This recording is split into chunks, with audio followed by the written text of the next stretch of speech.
Hello, my name is Duncan Alderdice, and the reason I'm making these videos is to document the journey I take as I become who I am. I almost don't even need this light because there's actually sun out now. Today was an interesting day. It's Monday, good day.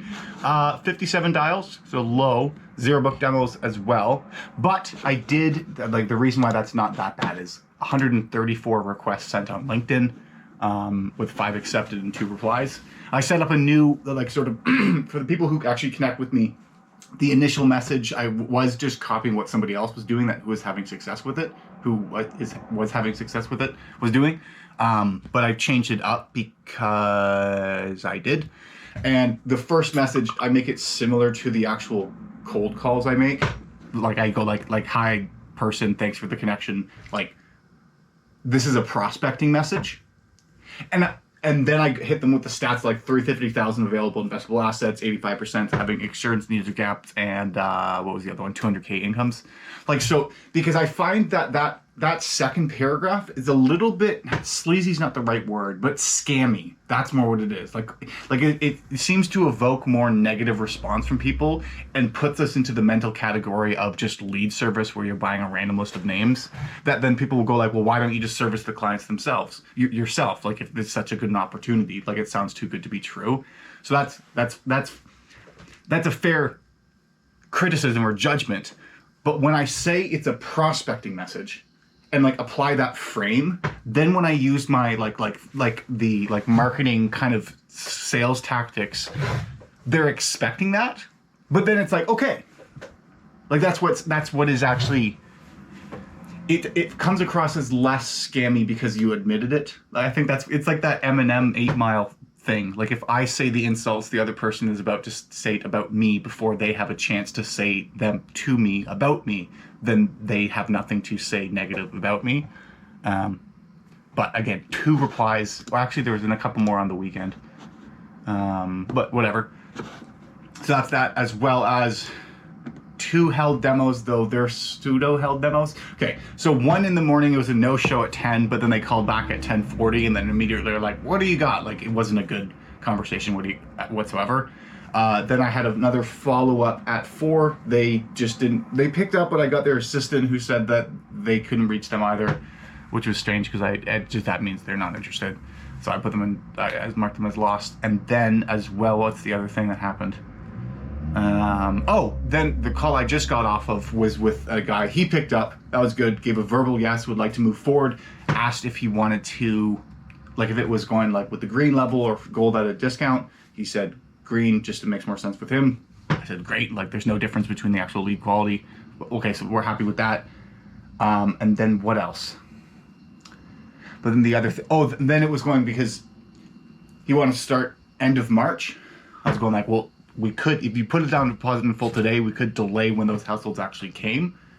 But then that gave you access to all the training to get up and running and set up, ready to go when you started receiving them. But he wasn't interested in that just because there's too many things going on. Whatever, like I asked the question, he said no. That's all I can do. But did get something on the calendar that we can reschedule when needed, but just so that instead of just a general follow-up with me last week of March, which is just general, let's put an actual date and time. If something happens where you can't make that time, okay, cool. Like, that's fine, but it's there. So that's that interesting day. As well as I did have one that was supposed to be at 2, but then or 1:30, but then they rescheduled for the 6th of March next week. That's there. Had a great weekend. What did I do? Didn't really do anything. No, I didn't do anything. I played video games. I got bored of Far Cry 3, but then, because I wanted to initially get like Far Cry, but whatever.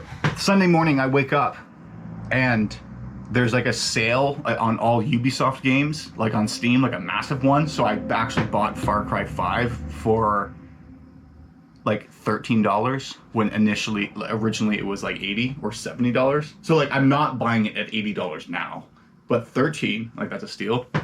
Might get an Assassin's Creed game as well, just to kind of have that, because again, they're valuable games. They rarely decrease in price. So this is like the one chance, one opportunity. you have to show for it. Edited 2 videos today. I like the sequence that if I get up at 8 and actually get out of bed at 8 rather than 8:15 or 8:20, or really it would be 8:09, 8:18, or 8:27, whatever. Actually, would it be those? That's not the more important point. I can get the apartment just a quick tidy, make the smoothie and everything, and take a half hour to edit a video before 9 o'clock, which is when there's the morning meeting at work. And then at lunchtime, if there's not a lunchtime meeting, I can, before 1 o'clock power hour time, I can actually, I can crank another one out there. So it's good, because then when I have days like today where the work hours of the day I actually was working, I'm not eliminating it at that time to personal side projects, but actually finding the time for those personal side projects within the work day that doesn't conflict. It's just, I'm happy with it. And then as well as I went to the Andy and Arrow show, which is the show, it's like a webinar that is hosted by 2 financial advisors who work with the company, not work for the company, but they've used the leads that the company helps out and had success with it. And they just, it's a recurring show, Mondays at 1 o'clock. Now, shameless plug. Well, it's not a plug. Whatever. If you're a financial advisor watching this, or just kind of interested in general. But what am I trying to get to? There was a partner interview of someone who's been part of the program and talking about their experience. And I'm happy that I actually attended. I don't always go to them, but I went to this one because it was an interview, and it reignited the belief I had in the program, as well as gave more context as to what to say to a potential partner. Hearing the experience of somebody who's actually been through the program, because then, if I can speak to a potential person who's going to use us and articulate a reality that they feel themselves. I think that sentence started off nice, but I didn't know where to go with it. Point I'm trying to make is, rather than getting the sales pitch version of why the program's good, nothing against, it's better to, rather than getting the sales pitch approach to what the company is, getting the actual feedback from the person who's using the service and benefiting from it, it gives me more conviction and confidence on how to have a conversation regarding this, potentially onboarding a new person. So that's that. We're happy. What else is there to speak on? I think that's it. Yeah, we're gonna end it there because I can't think of anything else unless I can. Oh, yes. I updated this so it's not the old one, but unfortunately today I got someone to hang up. Someone hung up when I asked. It just told them they could hang up, and that brought it down to, I think, 86.3% or 7%. I don't know. It's not quite 87 anymore.